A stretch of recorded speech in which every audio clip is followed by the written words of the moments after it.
So far in this course, steps have been taken to set up an environment suitable for the development of Android applications using Android Studio. An initial step has also been taken into the process of application development through the creation of Android Studio application project. Before delving further into practical matters of Android application development, however, it is important to gain an understanding of some of the more abstract concepts of both Android Software Development Kit and Android development in general. Gaining a clear understanding of these concepts now will provide a sound foundation on which to build further knowledge. So starting with an overview of Android application in this course, and continuing to in the next few lectures of this course, the goal is to provide a detailed overview of the fundamentals of Android development. My name is Tayfun, and let's get started with our lecture.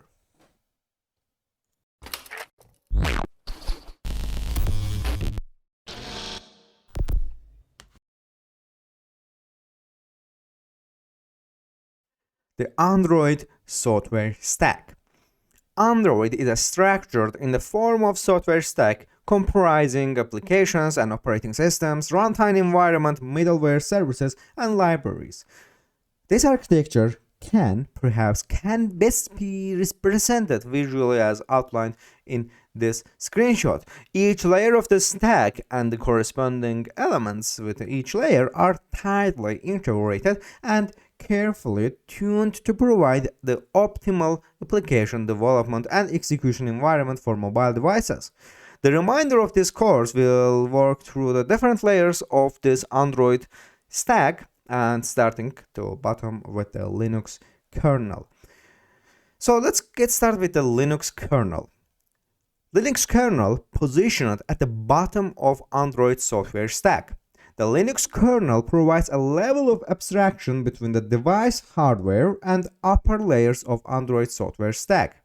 Based on Linux version 2.6, the kernel provides a preemptive multitasking, low-level core system services such as memory, process, and power management, in addition to providing a network stack and device drivers for hardware such as device displays, Wi-Fi, and audio.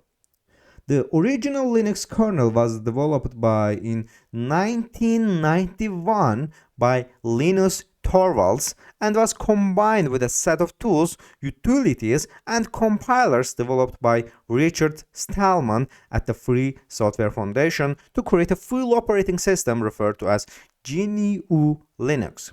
The various Linux distributions have been derived from these basic underpinnings such as Ubuntu and Red Hat Enterprise Linux, the Kali Linux, and the Xubuntu, and other Linux-based systems. And it's important to note, however, that Android uses only the Linux kernel.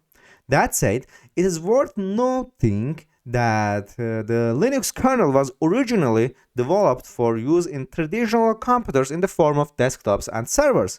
In fact, Linux is now most widely deployed in mission-critical enterprise server environments, and it is a testament to both the power of today's mobile devices and the efficiency and performance of the Linux kernel that we find this software at the heart of the Android software stack.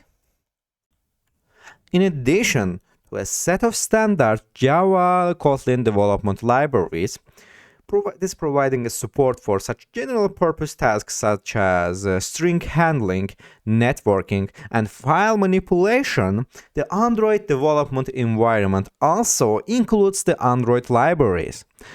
These are a set of Java-based libraries that are specific to Android development.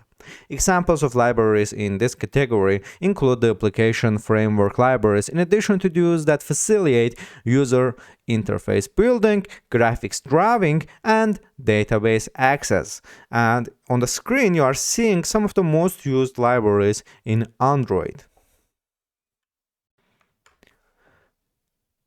The Android runtime core libraries, as outlined in the preceding section, are Java and Kotlin based and provide the primary APIs for developers writing Android application.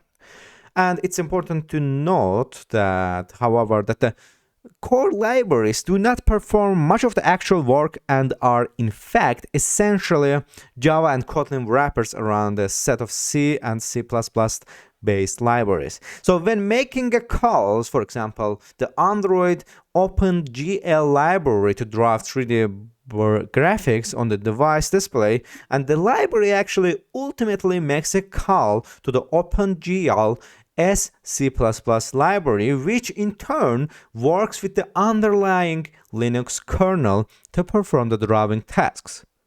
The C++ libraries are included to fulfill a wide and diverse range of functions, including 2D and 3D graphics drawing, secure sockets layer SSL communication, SQLite database management, audio and video playback, bitmap and vector font rendering, display subsystem and graphic layer management, and an implementation of the standard C system library. This means the libc here. So in practice, the typical Android application developer will access these libraries solely through Java or Kotlin-based Android core library APIs. In the event that direct access to these libraries is needed, this can be achieved using the Android Native Development Kit NDK. So the purpose of which is to call the native methods of non-Java or Kotlin programming languages such as C and C++ from within the Java and Kotlin code using the Java Native Interface JNI. And lastly, we have left to discuss the application framework in Android architecture. The application framework is a set of services that collectively form the environment in which applications and Android applications run and are merged. This framework implements the concepts that Android applications are constructed from a reusable, interchangeable, and replaceable components. And this concept is taken a step further in that an application is also able to publish its capabilities along with any corresponding data so that they can be found and reused by other applications. So there are following the Android framework includes, for example, Activity Manager, which you can see on the screen here.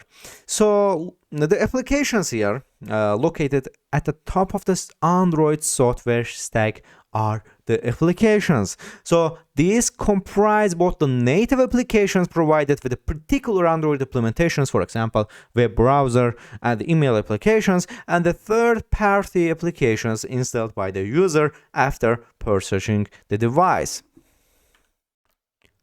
A good Android development knowledge foundation requires an understanding of the overall architecture of Android. Android is implemented in the form of software stack architecture consisting of a Linux kernel, a runtime environment and corresponding libraries, an application framework, and a set of applications. So applications are predominantly written in Java or Kotlin and compiled down to bytecode format within the Android Studio build environment. When the application is subsequently installed on a device, this bytecode is compiled down by the Android Runtime ART to the native format used by the CPU. The key goals of the Android architecture are performance and efficiency, so both in application execution and the implementation of reuse in application design.